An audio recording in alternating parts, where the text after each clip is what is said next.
HDSLR Shooter. Sponsored by Akidio, Adamus, Band Pro, Blackmagic Design, Carl Zeiss, and Xylite. Hi, Clint with HDSLR Shooter here at Band Pro in Burbank, California, here with Jeff Cree and Dan Ikeda of Angenieux. And you guys debuted a lens jointly together, two zooms, and you debuted those at IBC this year. We're seeing them here for the first time. Talk to me a little bit about the partnership between Band Pro and Angenieux. Well, it's a joint partnership between three people. Three groups. We actually have Jepson in Asia as one of our partners, Angenieux, of course, in Europe and Africa, and then Band Pro is actually handling the Americas. And we're been equal partners as far as paying for the development and working on the development together, setting the specifications, setting how the product is going to be marketed, which market we were going for. This has all been just a partnership with the three groups to develop this product, and it's really been a very good project. So did Angenieux pose the offer to Band Pro in regards to developing this lens? There was a request and interest because of our history of working with other lens manufacturers, being able to market and resell around the world as a distributor as well as a reseller. And so we were asked to join the project on those bases. But beyond distribution and beyond sales, you guys actually had a hand in the nuts and bolts of how the lens works, right? Well, we've been working with other lens projects and have helped set specifications and that. So we did help and and verify the specifications to make sure, because this is a new project for Angenieux, since they're not actually building the lens. They have a third party building the lens. They had to set the specifications a little differently, and we had more history of that than they did. So we worked together and be able to make those, and as a joint group came out with the specifications for the lens. Looking at the specs on these two lenses, essentially each lens is two lenses, depending on the mounts that you use. Talk a little bit about that. Well, actually the Easy One that you're looking at here is actually, this is the same lens. Actually, both of these are Easy Ones. Oh, This one actually has been set up as a Super 35, so it's a 30 to 90. But that same lens, when you take it out to a larger 46 millimeter image circle, becomes a 45 to 135. So then we have a 15 to 40 that becomes a 22 to 60, which is the Easy 2 lens. That'll be the second part of this family of lenses. Now, talk a little bit about the specs on these lenses. Especially the Super 35 version of this lens. It is a T2 in a compact lens that is constant aperture across the zoom range, which normally doesn't happen in a compact lens like this. So you actually have a very fast short zoom, 30 to 90 in Super 35. Now that lens becomes a T3 in a full frame because you are expanding the image slightly. So you have it's a little bit slower, but it maintains the angle of view from Super 35 to full frame or VistaVision.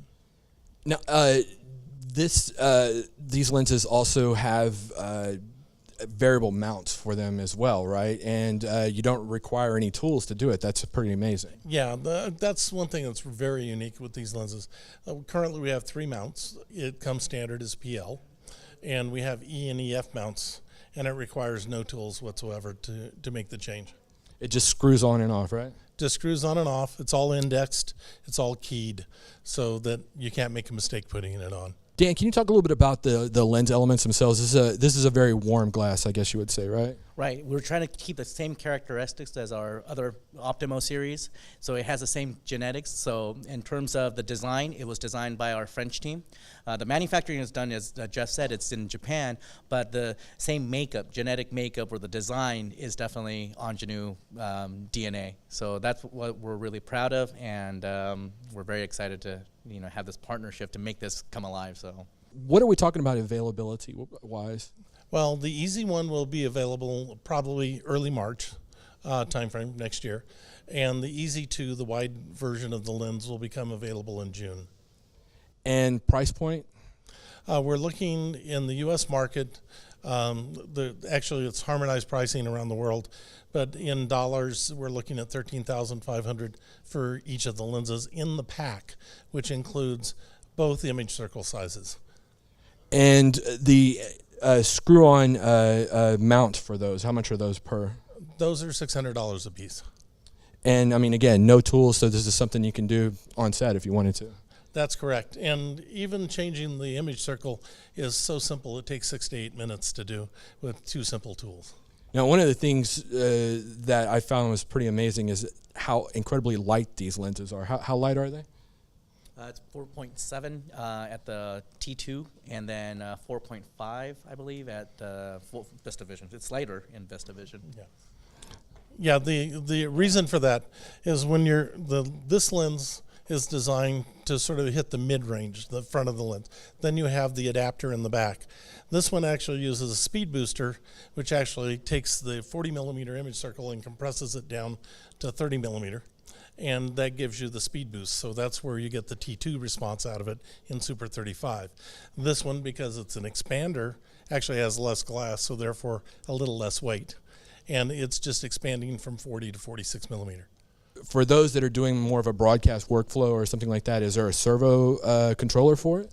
Yes, actually we have MoveCam building a servo system for the lens. It's a 3-motor system. There'll actually be a single motor system as well for a simpler system. The 3-motor system will drive all of the lenses. It is agnostic in that it'll take a Fujinon or a Canon zoom demand and function with that. You can also use a wireless control from MoveCam to make the system totally wireless 3-motor.